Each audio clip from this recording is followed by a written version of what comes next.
ఎడారి గుండెల్లో ఆకాశానంటే అద్దాల కోట. అందులో కార్లుండవు, రోడ్లు అస్సలే కనిపించవు. కేవలం నిలువునా సాగిపోయే ఉండే ఒక అద్భుత నగరం అది. హాలీవుడ్ సైన్స్ ఫిక్షన్ సినిమాలను సైతం తలదన్నేలా అక్షరాల $1,00,00,000 బడ్జెట్తో సౌదీ అరేబియా యువరాజు ఎంబీఎస్ కన్న కల అది. ప్రపంచాన్ని నోరెళ్లబెట్టేలా చేసిన ఆ అద్భుత స్వప్నాన్ని నిజం చేసే దిశగా 2016లో అడుగులు పడ్డాయి. ఎంబీఎస్ డ్రీమ్ ప్రాజెక్టు విజన్ 2030 ఇప్పుడు ఏ తీరానికి చేరింది? చమురు సామ్రాజ్యాన్ని శాసించే గల్ఫ్ పెద్దన్న కలకు అసలు ఎక్కడ బ్రేకులు పడ్డాయి? ఆకాశమంత ఆశయం, నేలబారణ ఉన్న చేదు నిజాల మధ్య సౌదీ కొట్టుమిట్టాడుతుందా? సౌదీ మెగా ప్రాజెక్టు నియోమ్ ఏమైంది? Watch story.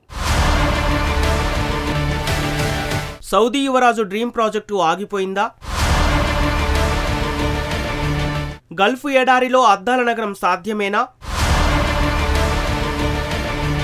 ఎడారి మధ్యలో పొడవైన నగరం, మేఘాలను తాకేలా ఆకాశాన్నంటే అద్దాల భవనాలు, లక్షల మందికి ఆశ్రయం. వినడానికి వింతగా ఉంది కదూ, ఏదో సైన్స్ ఫిక్షన్ సినిమా కథలా అనిపిస్తోంది. కానీ ఇది కేవలం ఊహ కాదు. ఇది గల్ఫ్ పెద్దన్న దేశం సౌదీ అరేబియా డ్రీమ్. ఆ దేశ యువరాజు మహ్మద్ బిన్ సల్మాన్ ఎంబీస్ ఇలాంటి అద్భుతమైన కలలను కనడమే కాదు, వాటిని ఒక సినిమా రేంజ్లో ఊహించుకున్నారు. $1,000 కోట్ల ప్రాజెక్టును ఎంబీస్ ప్రకటించారు. అయితే ఎంబీస్ డ్రీమ్పై కొన్నేళ్ల పాటు ప్రపంచమంతా వింతను విని ఆశ్చర్యపోయింది. ఇది సాధ్యమేనా అన్న సందేహంలో ప్రపంచం మునిగిపోయింది. కానీ ఈ ప్రాజెక్టుపై చివరికి ఓ కంక్లూజన్ వచ్చేసింది. ఈ ముగింపు అంత సులువైనదేమీ కాదు. 2016లో ఎంబీస్గా తన ప్రతిష్టాత్మక విజన్ 2030ని ప్రపంచం ముందుకు తెచ్చారు. ఆయన ప్రతిపాదన ఎంతో సాహసోపేతమైంది. నల్ల బంగారంగా పేరున్న చమురు సంపదతో సౌదీ అరేబియా తులతూగుతోంది. అయితే భవిష్యత్తులో తమ దేశం చమురుపైనే ఆధారపడకుండా చేయటమే ఎంబీస్ విజన్ 2030 ముఖ్య ఉద్దేశం. ఇందుకోసం సౌదీ ప్రభుత్వానికి చెందిన జాతీయ పెట్టుబడి నిధి నుంచి దాదాపు $1,00,00,000 కోట్ల ఖర్చు చేయాలని ఎంబీస్ నిర్ణయించారు. దీంతో నెక్స్ట్ జనరేషన్ అత్యాధునిక నగరాలను నిర్మించడం, విదేశీ పెట్టుబడులను ఆకర్షించడం, ఉపాధి అవకాశాలను సృష్టించాలని నిర్ణయించారు. సౌదీని కేవలం ఒక చమురు దేశంగానే కాకుండా ప్రపంచ పటంలో ఒక అగ్రగామి శక్తిగా నిలబెట్టాలన్నది ఎంబీస్ లక్ష్యం. కానీ కాలం వేగంగా మారిపోయింది. ప్రపంచం 2030కి కేవలం 4 ఏళ్ల దూరంలోనే ఉంది. మరి ఆ కలల ప్రాజెక్టు ఏమైంది? ప్రస్తుతం అందుతున్న సంకేతాలను బట్టి చూస్తే ఆ భారీ స్వప్నం ఇప్పుడు నిశ్శబ్దంగా చెదిరిపోతుంది. ఎందుకు, ఏమిటి అనే దానికంటే ముందు అసలు ఈ మెగా ప్రాజెక్ట్ ఏంటి అన్నది తెలుసుకుందాం.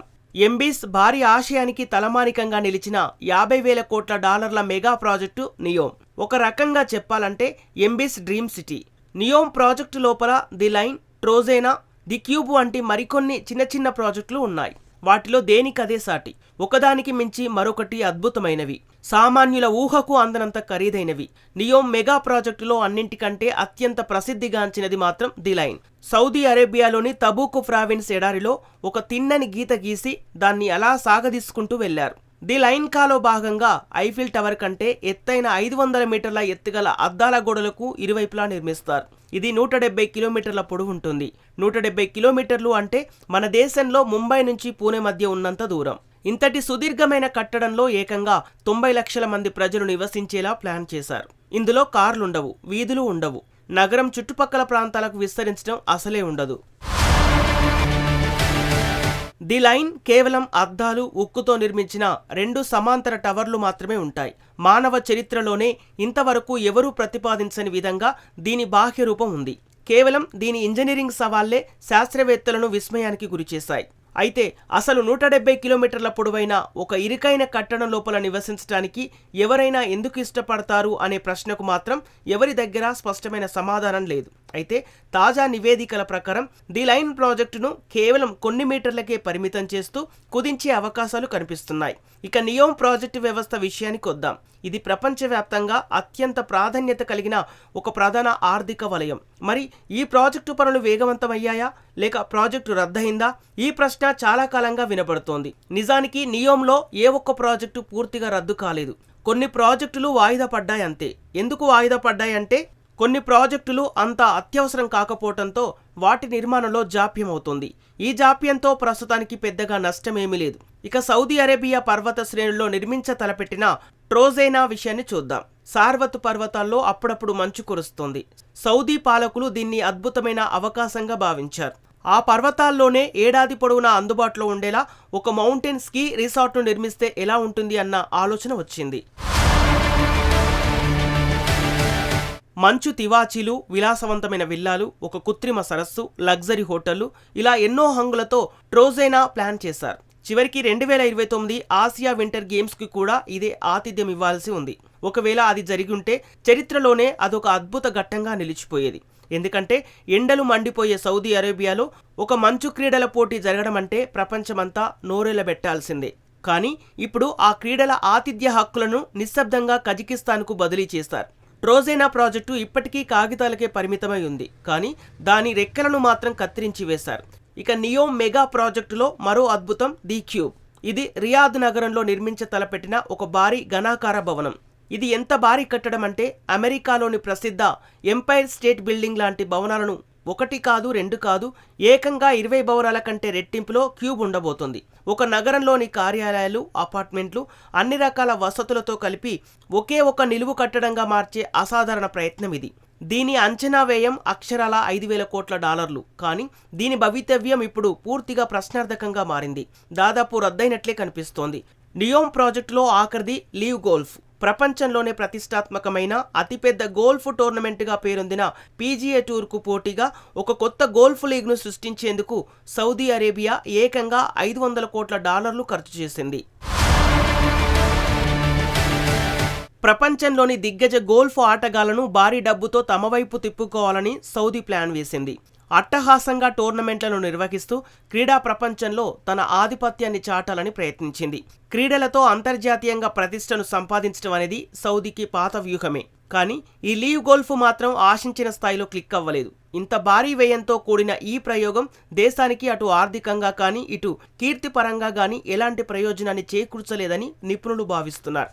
దాంతో ఈ ప్రాజెక్టుకు ప్రధాన ఆర్థిక వెన్నెముకగా నిలిచిన Saudi Arabia public investment fund నుంచి 2026లో నిధులు నిలిపివేశారు. అసలు ఏం జరిగింది? ఇంతటి ప్రతిష్టాత్మక ప్రాజెక్టులు ఎందుకు కుదించబడుతున్నాయి? ఎందుకు కొన్నింటిని పూర్తిగా నిలిపివేస్తున్నారు? దీనికి మొదటి కారణం డబ్బు. పశ్చిమాసియాలో ఉద్రిక్తతలు రేకెత్తడానికి ముందే అంతర్జాతీయ మార్కెట్లో చమురు ధరలు ఒక్కసారిగా పడిపోయాయి.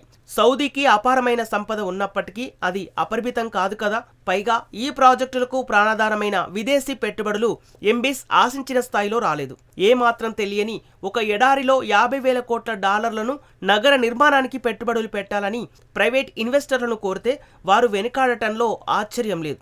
దీనికి తోడు 2017లో రియాద్లోని రిడ్జ్ కార్లటన్ హోటల్లో సంపన్న వ్యాపారవేత్తలు, ఉన్నతాధికారులు నిర్బంధించడంతో సౌదీ ప్రతిష్ట మంటగలిసింది. సంపన్నుల నిర్బంధాన్ని అవినీతిపై తీసుకున్న కఠిన చర్యగా సౌదీ సమర్థించుకుంది. కానీ విమర్శకులు మాత్రం బెదిరించి డబ్బులు వసూలు చేసే వ్యూహమని విశ్లేషించారు. చట్టాలు, నిబంధనలు ఇష్టారాజ్యంగా మార్చే దేశాల్లో పెట్టుబడులకు విదేశీ ఇన్వెస్టర్లు అస్సలు ఇష్టపడరు. వీటన్నింటికి తోడు ఇరాన్ యుద్ధం ఎంబీస్కు పెద్ద సమస్యగా మారింది. అమెరికా, ఇరాన్ మధ్య జరుగుతున్న ఈ యుద్ధం మొత్తం గల్ఫ్ ప్రాంతాన్ని వణికిస్తోంది. పర్యాటక వ్యూహాలు, వ్యాపార లక్ష్యాలు, ప్రపంచానికి ఒక ప్రధాన కేంద్రంగా నిలవాలన్న యుఏఈ మోడల్పై ఇప్పుడు నీలినీడలు కమ్ముకున్నాయి. నిజానికి సౌదీ కేవలం ఆ మోడల్ను కాపీ కొట్టాలని మాత్రమే అనుకోలేదు. అంతకంటే ఒక అడుగు ముందుకు వేసి దానిని దాటివేయాలని చూసింది. ఆ ప్లాన్ కాస్త అట్టర్ ఫ్లాప్ అయింది. 2000 దశకం మధ్యలోనూ ఎకనామిక్ సిటీస్ ప్రోగ్రామ్ను సౌదీ తీసుకొచ్చింది. ఆ ప్రాజెక్టు కూడా ఘోరంగా విఫలమైంది. అయితే తాజా పరిణామాలు చూసి నియోమ్ ప్రాజెక్టు పూర్తిగా ఆగిపోయిందనడం చాలా తొందరపాటే అవుతుంది. ఎందుకంటే సైన్స్ ఫిక్షన్ సినిమాలను తలపించేలా కాకుండా కాస్త వాస్తవానికి దగ్గరగా ఉన్న మరికొన్ని ప్రాజెక్టులు మాత్రం ప్రస్తుతం కొనసాగుతున్నాయి. ఉత్తర సౌదీలోని పురాతన పురావస్తు సంపద అల్ ఊలాను ప్రపంచస్థాయి సాంస్కృతిక పర్యాటక కేంద్రంగా అత్యద్భుతంగా తీర్చిదిద్దుతున్నారు. అలాగే రియాద్లోని పాత రాజధాని నగరం దిరియా పునరుద్ధరణ, ఆధునీకరణ పనులు కూడా వేగంగా సాగుతున్నాయి. దీంతో పాటు భారీ అత్యాధునిక theme park Six Flag Qiddiya city నిర్మాణం సైతం శరవేగంగా ముందడుగు వేస్తోంది. తాజా పరిణామాలపై సౌదీ అరేబియా తన వ్యూహాలను మార్చుకుంటోందా, వెనుకడుగు వేస్తోందా అంటే కొన్ని ప్రాజెక్టులపై వ్యూహాలను మార్చుకుంటోంది, మరికొన్నింటిపై సౌదీ వెనుకడుగు వేస్తుందని చెప్పొచ్చు. సౌదీ యువరాజు ఎంబీస్ కేవలం అంతర్జాతీయంగా వార్తల్లో నిలిచేలా ఆడంబరాల కోసం $1,000 కోట్ల గుమ్మరించారు. కానీ వాటితో ఎలాంటి ఆర్థిక ప్రయోజనాలు దక్కలేదు. దీంతో ఇప్పుడు ఎంబీస్ నేలబారున ఉన్న వాస్తవ పరిస్థితులకు అనుగుణంగా సర్దుబాటు చేయాల్సిన దిశగా అడుగులు వేస్తున్నారు.